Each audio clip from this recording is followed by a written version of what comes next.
Hello students, कैसे हैं आप लोग। आज स्टडी करेंगे न्यूटन्स थर्ड लॉ और अपना चैप्टर चल रहा था forces and Newton's laws of motion, जिसके दोस्तों अपने 7 वीडियोस जो है अपलोड हो चुके हैं। किसी स्टूडेंट ने नहीं देखे हैं तो प्लेलिस्ट के अंदर जाकर देख लीजिए।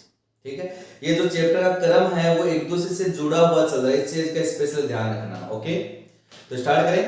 तो आज है NLM 3।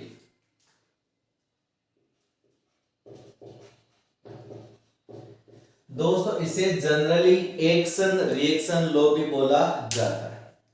फर्स्ट लॉ में क्या बताया कि अगर किसी ऑब्जेक्ट की स्टेट ऑफ मोशन चेंज हो रही है, इसका मतलब वहां क्या है, फोर्स है। सेकंड लॉ ने क्या बताया कि वहां फोर्स है तो कितना है।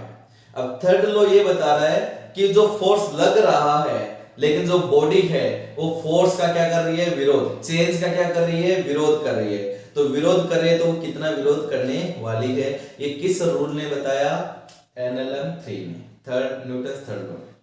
अब न्यूटन थर्ड लॉ ने क्या बताया कि अगर किसी बॉडी में अगर अपन धक्का देंगे तो वो बॉडी भी आपको ऑपोजिट डायरेक्शन में उतने ही मैग्नीट्यूड का धक्का देने वाली है। किसी को अपन खींचेंगे तो अपन जिस फोर्स से खींच रहे हैं, जिस डायरेक्शन में खींच रहे हैं, उसके ऑपोजिट जो बॉडी है अपने को खींचेगी, उसके ऑपोजिट डायरेक्शन में खींचेगी और उतने फोर्स से खींचने की कोशिश करेगी। ठीक है, तो ये रूल ने बताया कि जहां कोई एक्शन है वहां उसका कोई ना कोई रिएक्शन है। जहां एक्शन है वहां कोई ना कोई क्या है, रिएक्शन है। तो इसे बोलते हैं एक्शन रिएक्शन लॉ। क्लियर है। तो पहली चीज तो ये हो गई कि इसे बोलते हैं एक्शन रिएक्शन लॉ। ठीक है, अब एक्शन रिएक्शन लॉ कैसे हुआ कि ये बॉडी है, इस बॉडी पे मैंने इस डायरेक्शन में F फोर्स लगाया। क्या फोर्स लगाया, इस डायरेक्शन में F फोर्स लगाया।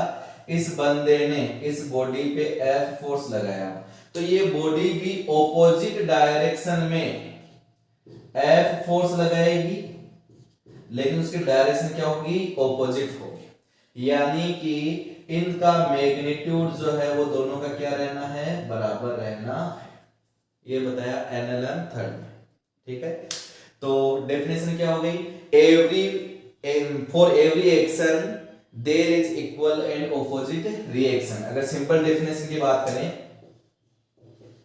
For every action there is equal and opposite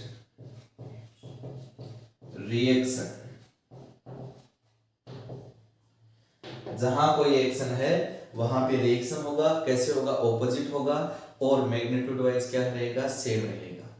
अब बात करते हैं तो यार ये जो एक्शन रिएक्शन जो है वो हमेशा किस में लगता है, पेयर में लगता है ना। तो force is always x always एक इन पेयर। भैया सिंगल नहीं लगने वाले फोर्स, जितने भी फोर्स लगने वाले वो किस में लगने हैं, जोड़े में लगेंगे। तो कैसे, मैंने इसको धक्का दिया तो इसने भी मेरे को क्या दिया, धक्का दिया। ठीक है, मैंने इसको खींचा तो इसने भी मेरे को खींचा, तो पेयर में लगने वाले। क्लियर है। और पैर में लगेंगे लेकिन किस पे लगेंगे, डिफरेंट बॉडी में। जैसे मैंने इस बोर्ड को धक्का दिया तो मेरी हथेली ने इस पे फोर्स लगाया, इस बोर्ड ने मेरी हथेली पे फोर्स लगाया। तो देखो इस बोर्ड ने मेरी हथेली पे लगाया, ये ऑब्जेक्ट अलग, मेरी हथेली ने इस बोर्ड को फोर्स लगाया, वो ऑब्जेक्ट अलग है। तो ये डिफरेंट ऑब्जेक्ट्स पे क्या लगते हैं, काम करते हैं। ठीक है, तो सिंपल सी भाषा है, एक्स ऑन डिफरेंट बॉडीज, अलग अलग बॉडीज पर ये काम करते हैं।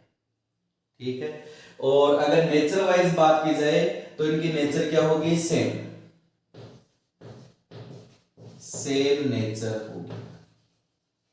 सेम नेचर का मतलब है अगर पुल कर रहे हैं तो पुल होगा, पुश कर रहे हैं तो पुश होगा। अगर वो ग्रेविटेशनल फोर्स है तो ग्रेविटेशनल फोर्स टाइप से होगा, अगर नॉर्मल फोर्स है तो नॉर्मल फोर्स टाइप से होंगे, अगर टेंशन फोर्स है तो टेंशन फोर्स टाइप से होंगे। ओके ना, इस तरीके से वो काम करेंगे। होंगे नहीं एक्चुअल में। जितना टेंशन फोर्स लगेगा उतना ही ऑपोजिट डायरेक्शन में टेंशन फोर्स लगेगा, ठीक है। जितना ग्रेविटेशनल फोर्स लगेगा उसको ऑपोजिट डायरेक्शन में उतना ही नॉर्मल रिएक्शन आएगा। क्लियर है। उनकी जो नेचर है वो क्या रहनी है, सेम। क्लियर है। अगर पुश नेचर में है तो पुश रहेगा, पुलिंग नेचर है तो पुलिंग रहेगी। ओके, तो I hope you enjoyed the lecture, है ना। वीडियो अच्छा लगा तो लाइक कीजिए, शेयर कीजिए, कमेंट कीजिए। ये था अपना न्यूटन्स लॉज ऑफ मोशन, जिसका तीसरा लॉ अपन ने स्टडी किया, ठीक है। तो दोस्तों यहाँ पर अपने 8 लेक्चर कंप्लीट हो चुके हैं। अब अपन नेक्स्ट लेक्चर के अंदर पढ़ेंगे फ्री बॉडी डायग्राम्स, उसके बाद इस चैप्टर के न्यूमेरिकल्स स्टार्ट हो जाएंगे। अगर आपको न्यूमेरिकल्स को अच्छे से करना है तो ये 8 लेक्चर जो हुए और नेक्स्ट लेक्चर जो आएगा फ्री बॉडी डायग्राम, उनको अच्छे से पढ़ लीजिए, उनके नोट्स मेकिंग कीजिए। उसके बाद आप प्रॉब्लम्स को सोल्व करोगे, आपको प्रॉब्लम सोल्व करने में कोई दिक्कत आने वाली नहीं है। ओके, चलते हैं।